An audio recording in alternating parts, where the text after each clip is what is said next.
What up, what up? Welcome back to the channel. I'm J. We are locked in. This is Task Episode 2, the recap on HBO. And the last thing we see was Robbie. After the botched robbery went down, they may have got some money. But the big issue is they took a little boy by the name of Sam, and he took this young man to his house. Now, Tom, he put together his task force, and they showed up, and they're scouring the whole neighborhood to see if they can find any information on who may have took the young boy and what crew is doing this robbing. So let's go ahead and jump into it. But first, hit that subscribe button, turn on your notification bell so you get something every time I upload. Make sure you hit that like button and help me get to 60,000 subscribers. But let's do it. This is the recap, Task, Episode 2, HBO. We start the episode off with a gentleman by the name of Jayson laying in the bed with his old lady.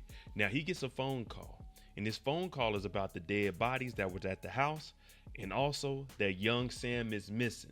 Now he's in charge of one of the biker gang's factions. He's not a big dog, but he's over this local gang of bikers within the city. So he gets the phone call and he's upset because one of their own is missing, the young boy Sam, but specifically the dope. Robbie and Cliff are still tripping out about Peaches getting popped, and now they got this young boy Sam at the house. So Uncle Cliff, aka Uncle Trash, is like, man, what are we gonna do, man? Why we bring this boy, man? It wasn't supposed to go down like that, man. It wasn't supposed to happen. Robbie's got to be the level-headed one, and he's telling them, chill, chill, chill. I got this, man. I understand, but you know me.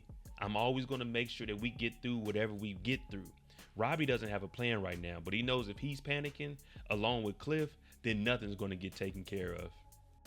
Tom got the task force up and at it. Now they're calling around, they're looking at ring cameras, they're setting up perimeters. They need to get a tip hotline for people to call in. Tom is really taking this serious. Now remember, he's been here just trying to retire. He was handing out pamphlets in episode 1, and here we are, episode 2. He's already leading the task force on day 1 into 4 bodies and a missing person. We ain't even talking about the dope yet. But right now, it looks like he got it under control for now.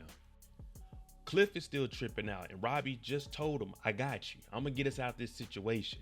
But what they do is go and check that bag that they took, and we come to find out that we don't know if it's that fentanyl. We don't know if it's that pure cocaine. We don't know if it's that white girl, that H. We aren't sure. But it's 10 kilos in the back of this trunk. So they're going to have to try to sell this. Now, this is more valuable than money because 10 keys of this is probably going for about 50 a brick. So you do the math. Robbie, he don't know where to sell this at. He tells Cliff, go down to the store and get some tester kits because we need to see what kind of drug this is. Cliff nervous as hell. Robbie goes down to talk to Maeve, and since Sam is in the room, he said he's taking off work. There was just a robbery last night. Peaches got popped. So Maeve is like, what do you mean you're taking off work? He's like, yeah, I'm just not going to go in. But thank you for doing all of that. So he's going to stay home with Sam, and he's waiting for Cliff to get back with the kit so they can actually text the dope. But Maeve, we know that she's 21 and she doesn't want to do any of this.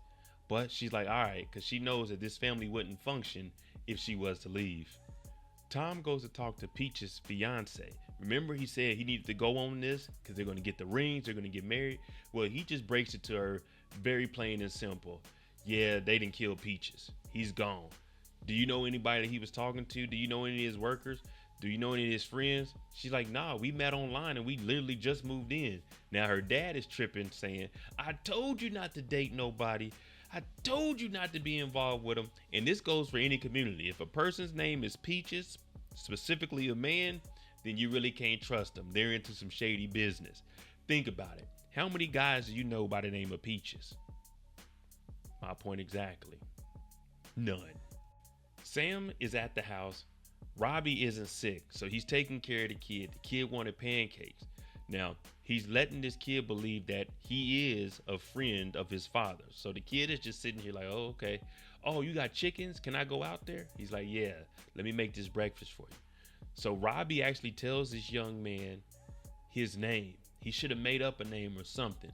But they take him out to the chickens, and Sam seems like a pretty chill kid. Now, that wasn't his parents that he was living with. He was living in a trap house. So this story is a little bit deeper than what we know right now. Emilia is in therapy because They offered her, the lawyer did, offered her an opportunity to give a character statement about her brother Ethan, who's in jail for third-degree murder. Now she's talking to the therapist, and we find out that her brother Ethan, they put him into sports. They were thinking it was going to stipulate his mind, let the kid release some stress, but no one passed him the ball. So Ethan was probably sorry as hell, and no one passed him the ball. Emily said he flipped out. He went through rocks and stuff, and I guess that's what led to the third-degree murder. Ethan wasn't playing around. You don't pass him the rock, he takes things into his own hands. But Emily, she's still hesitant on if she wants to give a statement. Tom wants a status update from the task force. Now, they go upstairs and they try to get Lizzie. She got headphones on. But Lizzie, she's checking the cameras. She's looking to see any cars that are in the area within a 5-mile radius to see if anything is out of whack. We also got the tip hotline, and we found out that Sam, his parents lost custody of him. He went to live with the grandma, but then the grandma passed, and then he went back because they passed a couple of drug tests. And other than that, we found out about this whole biker gang and how Jayson, the guy that we've seen, was in charge of this chapter in the city. So it's getting a little serious here, but this is how task force work. They take all of their resources and put them together, and the storyline starts to draw out. So now we know about the biker gang and how big they really are throughout the United States. The news is spreading about how the 3 bikers got unalived in the house, and then a member of Robbie's crew did. So this guy is Perry. He's above Jayson. So you got Jayson, Perry, and then you got the guy over the whole organization. Now Perry is the one that brought Jayson in, and he's letting Jayson know, you don't have time to fix this. You need to fix this right now. You need to get that dope back, which is 10 kilograms of heroin, and there's only one person that can move it, and that's the Dominicans within the city. But he's telling Jayson straight up, you need to fix this right now. They got one of ours. A little boy is missing that is a part of our family. So Jason's like, all right, I'm gonna take care of it. Perry ain't playing around. You better get to it, Jayson. Maeve works at a little jungle gym place, kind of like an old Discovery Zone. If you're from the Midwest, you know exactly what I'm talking about. Rest in peace to my sister Tanika. She used to work at one, and we used to go up there, but that's neither here or there. That's where Maeve works. But when she gets home, she sees Robbie sitting on the couch, who just got a text from Cliff talking about meet at the Tiptoe Club later on this night at 8 p.m. But they see a little boy in the backyard, and she's like, who is that? He's like, my friend at work.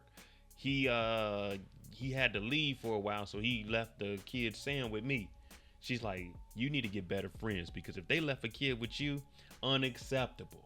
But basically he's lying because he has to cover up this story from this kidnapping, from the robbery with the bodies, plus the 10 pounds or the 10 kilos of dope. Maeve really is holding the house down, and she's getting Sam together, and she's letting him wear some of Wyatt's clothes. Now, Sam is saying, hey, did you know my parents? Could you give my mom, Joanne Nance, a call? She's like, Joanne Nance? Is your dad's name Derek? Sam is like, yeah. Did you know him? She's like, yeah. So she gets a little curious, and she goes on Google and types in Derek Nance's name. And what pops up?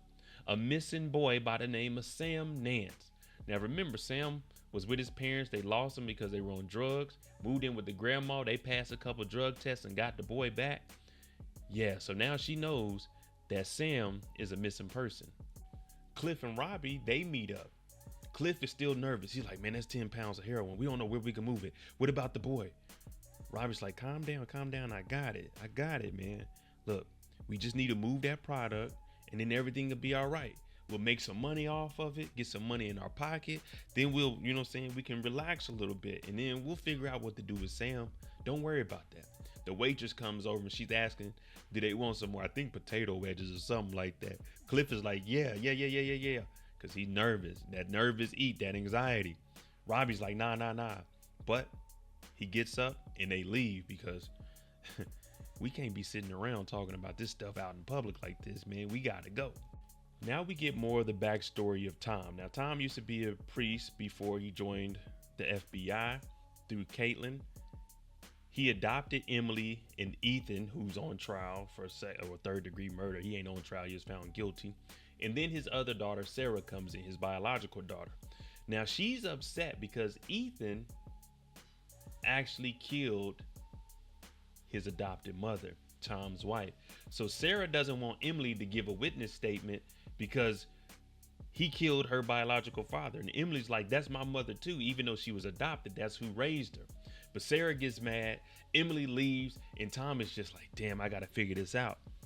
But now it's starting to make sense why Emily feels a certain way about her brother, because he killed their adopted mother. Anthony and Lizzie. Now, Lizzie, she be in her own world, and we've noticed that since we first met her when she was arguing with her ex on the phone. Now, he always calls her Snickerdoodle because that was her old Yahoo email. My old Yahoo email, I ain't gonna tell y'all, but it was something about being dizzy. Dizzy at yahoo.com or something like that. It's a little more before. But Anthony's name used to be DJ Garcio at yahoo.com, and he used to DJ. So these two, they're starting to build a little bit of a relationship that might turn into something more, but that might hinder the actual objective of them figuring out this case if they get intimate. You know where I'm going with this, because she's going through a divorce or a breakup, and he's just out here chilling, kicking it, going to work. Once Maeve found out that Sam was kidnapped, she comes up with a plan. Since he reads books, and once you read a book, you get a prize. So she takes him to the store and is like, hey, go into the store and find that Batman you want. I'm gonna go park the car and I'm gonna meet you. So the boy gets out and goes in the store. She ends up calling the police and saying that the missing kid she spotted, because this is her way of getting rid of him so it won't come back on him. It's just, he was just out and about. You know, he ended up at the store. So she drops him off and she goes back to work so she can have an alibi. She was at work getting some stuff out the locker.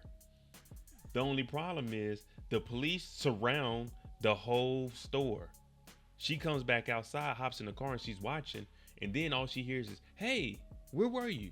She turns around. Sam got back in the car while she went into work because he said he was scared that she was gone.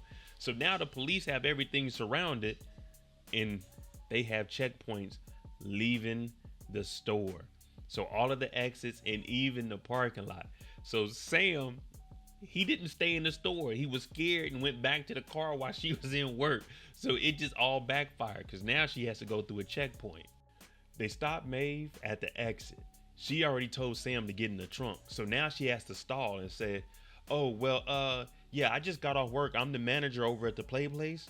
And I think that boy, I seen a little boy in there that was by himself. He looked lost. So maybe that was him over there. So they wouldn't search the trunk. Tom comes over and is like, well, let's go to your job and let's see if you can ID the boy that you were talking about. They get over here. She's nervous. And what does she do? She picks out a little boy that's around the same age as Sam and just says, that kid right there. Her co-worker's looking at her like, what are you doing? You know what I mean? You didn't see no missing kid in here. What are you talking about? But she was stalling. Tom looks and like, that ain't the kid. Get her information. So now the feds have Robbie's niece's information. Well, the biker gang, they found out who Peaches was and they found out where Peaches lives. So the biker gang did what biker gangs do. Go ahead, put the chain around the knuckles, put the scullies on, put the hoodies on, and they went over to Peaches' house. And what did they do? His fiance's father opens the door and they begin to whoop on him. I'm not even sure if they got to her, but they ain't playing around. They want to know who got the 10 keys and who got the boy Sam. Just when Robbie thought things couldn't get any rougher, well, Maeve shows up with Sam and she looks at him in the eye and says, what did you get us into? Because she was trying to drop the kid off so they wouldn't have a kidnapping, but now they're back at the house. So now she's in on it. And you know she's about to go off on him in episode 3. All right, there you go. Task episode 2. Now, we didn't catch any bodies this episode, but we did get an ass whooping, a good old fashioned ass whooping. They didn't deserve it, but hey, man, that's a part of the game. This is what Robbie signed up for. And now Maeve is a part of this kidnapping because she's complicit and she ain't turned the boy in. Let me know what you think about this series. It is on HBO every Sunday. I'm Mo.J. Help me get 60,000 subscribers. Hit that subscribe button. Hit that like button. Thanks for watching. I'm out. Jimmy on the beat, boy.